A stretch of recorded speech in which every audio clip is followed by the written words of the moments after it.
Hello beautiful souls. तो आज फिर से हम एक शॉर्ट रीडिंग लेकर आए हैं और डिमांडेड वाली, जैसा कि मैंने आप लोगों को प्रॉमिस करा था कि आप मुझे कमेंट सेक्शन में बताइए कि आप किस टॉपिक पे रीडिंग्स चाहते हैं या किस टॉपिक पे वीडियोस चाहते हैं।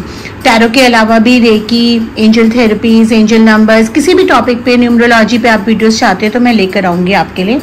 तो अभी मेरे को एक रिक्वेस्ट आया था नो कॉन्टैक्ट सिचुएशन पे रीडिंग करने का, तो ये रीडिंग नो कॉन्टैक्ट सिचुएशन पे है। और अब हम देखते हैं कि आप में से जो भी लोग नो कॉन्टैक्ट सिचुएशन में हैं उनके पार्टनर के मन में क्या चल रहा है, उनके लिए क्या आगे होने वाला है, ये हम कलेक्टिव रीडिंग करने वाले हैं। तो पहले मैं टैरो कार्ड्स को शफल कर लूँगी, टैरो कार्ड्स को पहले मैं शफल कर लूँगी और यहाँ से मैं शफल करके कुछ कार्ड्स निकालूंगी और देखते हैं नो कॉन्टैक्ट सिचुएशन में क्या रहने वाला है। आइज को क्लोज कर लीजिए, एंजल्स को रिक्वेस्ट करिए कि जो मैसेज आपके लिए बना है वो आप तक पहुंच जाए। ये कलेक्टिव रीडिंग है, जनरल रीडिंग्स होती हैं, तो ये आपके लिए, ये देखिए कितने सारे कार्ड्स पॉपअप कर गए। तो मैं ये सारे कार्ड्स को ले रही हूँ क्योंकि हो सकता है इनमें से कुछ मैसेजेस आपके लिए हों, कुछ मैसेजेस और व्यूअर्स के लिए हों। ये कलेक्टिव रीडिंग है तो इसलिए काफ़ी सारे मैसेजेस हमारे पास आए हैं इन कार्ड्स के ज़रिए। फिर हम एंजल रोमांस कार्ड का भी वो करेंगे। यहाँ पे 6 कार्ड्स आए हैं। पहले हम इन कार्ड्स में से देख लेते हैं। जल्दी से लाइक शेयर सब्सक्राइब कर दीजिए, नोटिफिकेशन बेल को ओपन कर लीजिए क्योंकि नोटिफिकेशन बेल अगर आपकी ऑन रहेगी तो आपको जो भी रीडिंग्स मेरी टाइम टू टाइम आ रही हैं वो मिल जाएंगी। और ज़्यादा से ज़्यादा व्यूज़ दीजिए ताकि मुझे भी मोटिवेशन मिलता रहे। तो चलिए अब हम देखते हैं कि आप में से जो भी लोग नो कॉन्टैक्ट सिचुएशन में हैं उनके लिए कार्ड्स क्या बोल रहे हैं। 5 ऑफ स्वॉर्ड्स का रिवर्स में कार्ड आया है, 4 ऑफ स्वॉर्ड्स का आया है, 6 ऑफ स्वॉर्ड्स का, then 3 of cups and moon and then the lovers. Okay, so यहाँ पे मुझे दिख रहा है कि आप में से काफ़ी सारे लोगों का जो नो कॉन्टैक्ट जाने से पहले बहुत ही स्ट्रगलिंग रहा है, काफ़ी लड़ाई झगड़े होने लगे थे। और ऐसा नहीं है कि वो सडनली नो कांटेक्ट चले गए हैं, काफ़ी टाइम से ये हो रहा था, 6 महीने साल भर से, कि आप बीच में बात कर रहे हैं फिर बंद हो जाती है, फिर दोबारा ब्रेकअप मेकअप ये सब चल रहा था।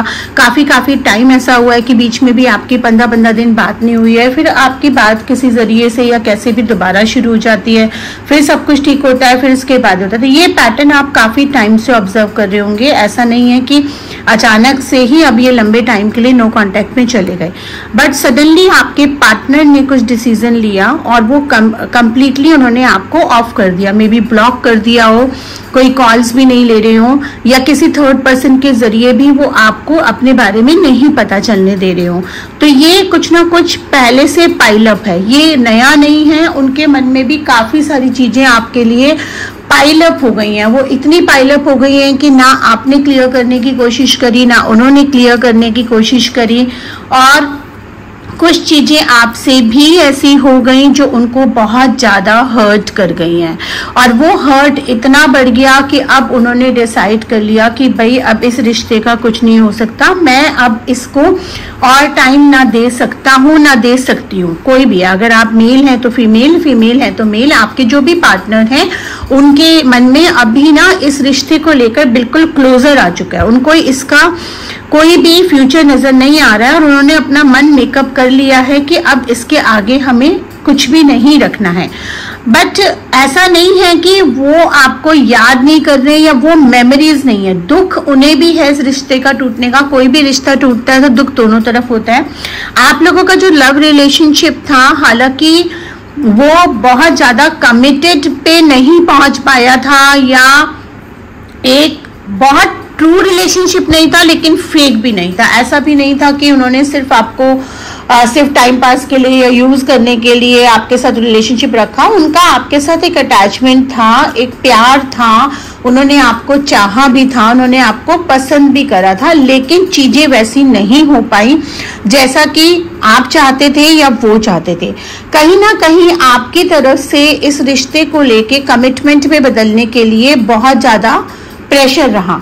मैं ये नहीं कह रही कि आप गलत रहे, आप अपनी जगह सही थे, ऐसा नहीं है कि आप गलत थे, लेकिन वो कुछ प्रेशर इतना बढ़ गया कि उनकी अपनी कुछ प्रॉब्लम्स थी, अपनी मजबूरियां थी, जिसके चलते वो थोड़ा टाइम चाहते थे, आपसे अंडरस्टैंडिंग चाहते थे, जो उनको लगा कि वो नहीं मिल पा रही है। और यहाँ पे अभी मैं देख रही हूँ कि वो कुछ ट्रैवल कर रहे हैं। ट्रैवल मतलब एक मेंटल ट्रैवल भी हो सकता है, एक फिजिकल ट्रैवल भी हो सकता है। और मेंटल ट्रैवल की अगर मैं बात करूं तो एक तरह से वो मेंटली मूव ऑन कर रहे हैं, आपके इस रिश्ते से निकलने की कोशिश कर रहे हैं, पुरानी यादों को भुलाने की कोशिश कर रहे हैं, और अनब्लॉक करने का तो कोई चांस मुझे अभी तो नजर नहीं आ रहा इन अनफॉर्चुनेटली।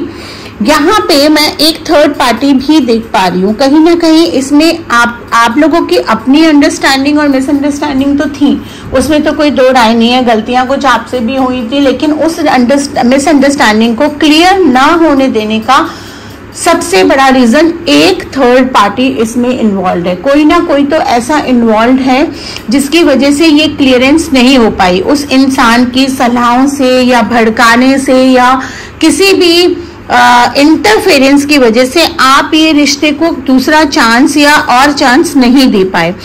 और ये कोई भी हो सकता है, ये हो सकता है कि उनकी फैमिली की तरफ से कोई हो, उनकी कजिन हो, उनकी मदर हो, या कोई भी हो सकता है, या फिर ज्यादातर जो मुझे इस कार्ड की एनर्जीज आ रही है, ये फीमेल फ्रेंड हो सकती है। फैमिली की इमीडिएट मदर सिस्टर ना होके ये कोई फीमेल फ्रेंड हो सकती है, या ये भी हो सकता है कि कोई और लड़की जो उनको चाहती है और वो चाहती है कि आपकी जगह खाली हो और वो उसकी जगह ले ले। अगर आप अगर आपके पार्टनर मेल हैं, तो अगर आप मेल हैं और फीमेल के केस में दे रहे हैं, तो ये हो सकता है कि आपकी जो पार्टनर है, जो आपकी गर्लफ्रेंड है, उनकी फीमेल फ्रेंड कोई हो सकती है जिसको कुछ जेलस है और वो नहीं चाहती, वो आपको पसंद नहीं करती, और उसको एक मौका मिल गया, आपके बीच में एक मिसअंडरस्टैंडिंग हुई और उनको एक गोल्डन अपॉर्चुनिटी मिल गई उसको बढ़ाने के लिए और आपको ज्यादा अलग करने के लिए।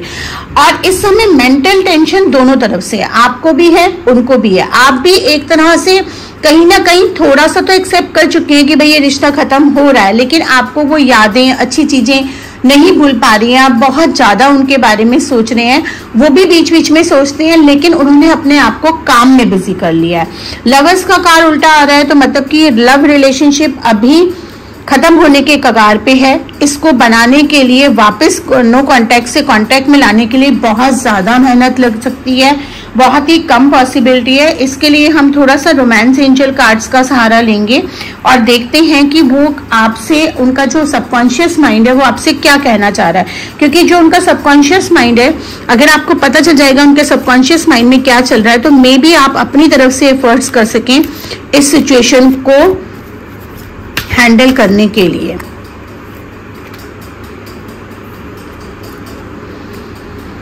देखिए यहाँ पे तो यूनिवर्स का ये मैसेज आ रहा है कि पहले आप अपने आप को प्यार करिए, आपकी सेल्फ रिस्पेक्ट सबसे ज्यादा इंपॉर्टेंट होनी चाहिए। अगर किसी चीज से आपकी सेल्फ रिस्पेक्ट हर्ट हो रही है, तो उस चीज को आप, जैसे कहते हैं ना, प्यार और सम्मान में अगर आपको चुनना पड़े तो आपको क्या चुनना चाहिए? आपको सम्मान चुनना चाहिए। क्योंकि अगर आप अपने सम्मान को ताक पे रखकर उस प्यार को चुनेंगे, उनके आगे गिड़गिड़ाएंगे या खुद से कांटेक्ट करेंगे, तो आपका सम्मान भी जाएगा, प्यार भी जाएगा।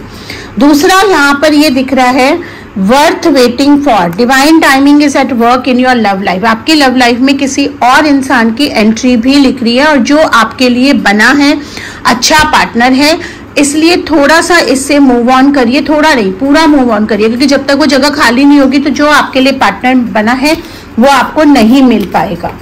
तो यहाँ पे इट्स वर्थ वेटिंग फॉर, थोड़ा सा इंतजार करिए, और वर्थ है इस चीज से निकलने के लिए। और अपनी सेल्फ रिस्पेक्ट को ऊपर रखिए, अपनी सेल्फ रिस्पेक्ट को ताक पे रखिए, किसी भी ऐसे इंसान के पीछे ना जाइए जिसने आपकी कदर नहीं करी या जिसने किसी और के बहकावे में आकर आपसे रिश्ता तोड़ा या उनकी बातों को ज्यादा महत्व दिया। यहाँ पे सोलमेट का भी आ रहा है, कॉलिंग इन योर सोलमेट, यानी कि आप थोड़ा मेडिटेशन करिए, मूव ऑन करिए। जो आपका ये नो कॉन्टैक्ट सिचुएशन है जिसके बारे में भी आप सोच रहे हैं, मूव ऑन करना ही आपके लिए बेस्ट रहेगा और बेस्ट ऑप्शन रहेगा। आई नो बहुत सारे लोग जो देख रहे हैं उनको ये रीडिंग थोड़ा सा डिसहार्टनिंग भी लगेगी, और कई बार क्या होता है ना, जो हम चाहते हैं वो हमें सुनने को नहीं मिलता है तो हमें वो चीज नहीं अच्छी लगती है।